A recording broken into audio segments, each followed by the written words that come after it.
Bismillahirrahmanirrahim. Assalamualaikum warahmatullahi wabarakatuh. Berjumpa lagi dengan Pak Ihsan.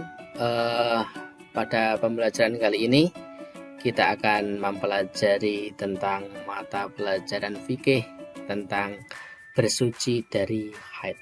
Oke, sebelum kita masuk ke pembelajaran, Pak Ihsan akan menyapa terlebih dahulu. Bagaimana kabar siswa-siswiku semua di rumah? Semoga baik-baik saja dan semoga tetap dalam lindungan Allah Subhanahu wa taala. Oke, terima kasih. Pada kesempatan kali ini Pak Ihsan akan menjelaskan atau memaparkan tentang suci dari haid.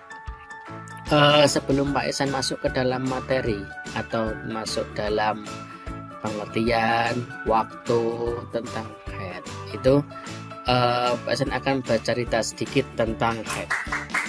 Di sini kita akan sedikit cerita misalnya tentang seorang anak yang sudah menginjak umur 10 tahun. Dia anak yang pandai dan selalu membantu apapun yang menjadi perintah orang tuanya. Dia anak solehah yang berbakti dan menyenangkan hati kedua orang tuanya. Lah, dia namanya Maisaroh. Maisaroh adalah anak yang pandai. Ia dikirim mengikuti lomba tahfidz di tingkat kabupaten. Dengan penuh semangat dan percaya diri, Maisaroh mengikuti lomba itu. Akan tetapi, tiba-tiba pada saat tampil dalam lomba tahfidz tersebut, Maisaroh merasakan ada sesuatu yang keluar dari kemaluannya. Ia pun kaget dan cemas, sebab sebelumnya tidak merasakan sakit apa-apa dengan parutnya. Selesai lomba, Maisaroh dengan rasa khawatir lalu bertanya kepada ibu guru yang mendampinginya dalam mengikuti lomba mengenai darah yang keluar dari kemaluannya itu. Kemudian ibu guru menjelaskan bahwa setiap anak perempuan yang sudah menginjak usia balik akan mengalami haid atau menstruasi. Tidak usah sedih atau takut menghadapinya, sebab semua perempuan akan mengalaminya juga. Ibu guru juga menerangkan bahwa darah haid tersebut akan keluar setiap bulan secara rutin. Apabila sedang mengalami haid, dilarang melaksanakan puasa, sholat, tawaf, maupun kewajiban ibadah yang lain. Setelah hari ketiga sampai ketujuh, darah haid akan berhenti dengan sendirinya dan dapat mengerjakan kewajiban ibadah lagi. Akan tetapi diwajibkan mandi wajib atau mandi besar untuk menghilangkan hadas besar tersebut. Nah, siswa-siswiku semua, dari cerita tersebut itu adalah ada seorang anak yang bernama Maisaroh tadi. Nah, dia itu mengalami haid yang pertama kalinya dan ibu guru juga menjelaskan tentang haid tersebut. Oke, setelah kita mendengar cerita tersebut, mari kita masuk ke dalam pengertian haid. Menurut bahasa, haid berarti sesuatu yang mengalir.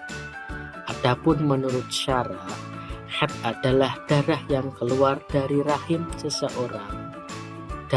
seorang perempuan pada waktu-waktu tertentu yang bukan karena disebabkan oleh suatu penyakit atau istihadah, ataupun darah yang keluar karena adanya proses persalinan atau melahirkan. Jadi haid itu adalah yang keluar itu bukan karena penyakit atau bukan karena melahirkan. Nah, sifat darah haid itu berwarna merah kehitaman dan kental, keluar dalam jangka waktu tertentu, bersifat panas, mengalir serta memiliki bau yang khas atau tidak sedap.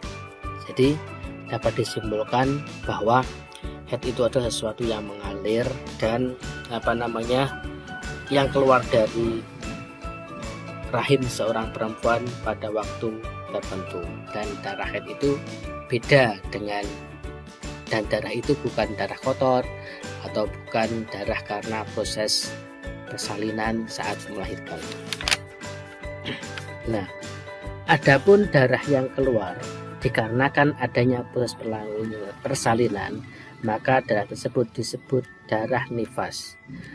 Jadi bedanya kalau darah haid dan darah nifas. Kalau darah nifas itu adalah darahnya yang keluar itu karena adanya proses persalinan, misalnya setelah melahirkan atau setelah melahirkan, itu namanya darah nifas.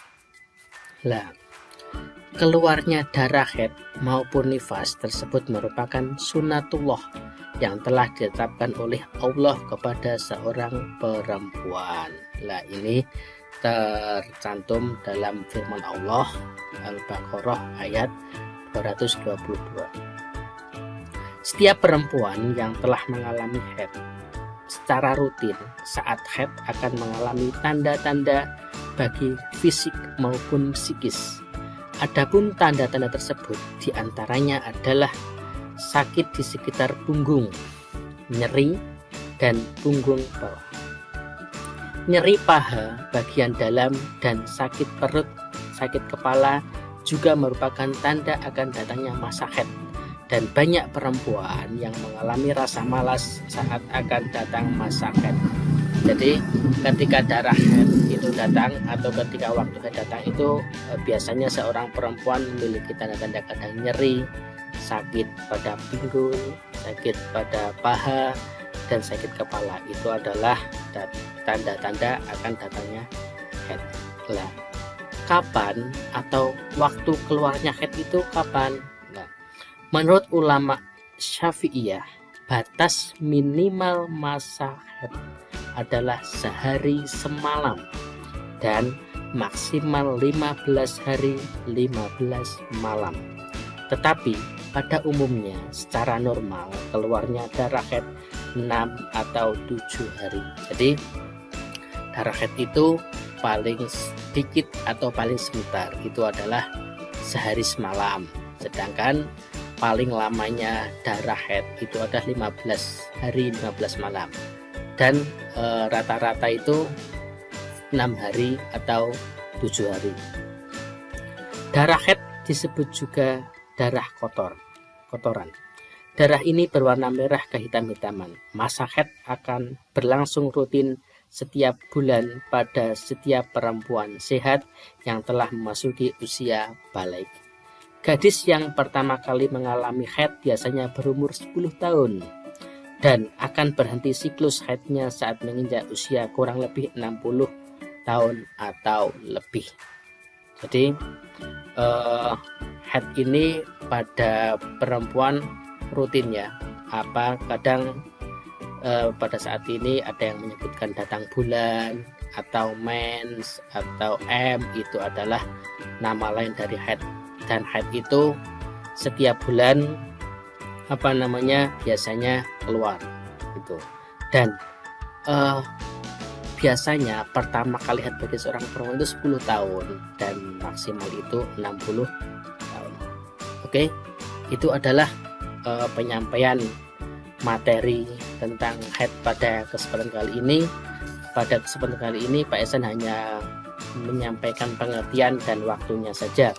Untuk materi depan, Pak Ihsan akan lebih jelas atau lebih banyak menjelaskan tentang haid, mengenai apa saja yang dilarang, terus apa saja yang tidak boleh dilakukan oleh wanita haid, dan itu Pak Ihsan akan jelaskan pada pertemuan selanjutnya.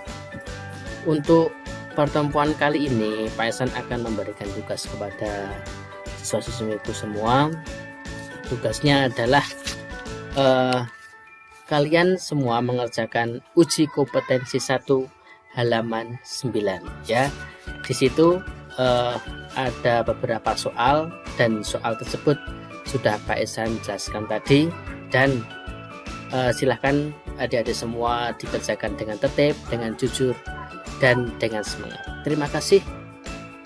Kita berjumpa lagi nanti di video selanjutnya. Pak Ihsan akan menjelaskan lebih rinci. Terima kasih. Wassalamualaikum warahmatullahi wabarakatuh.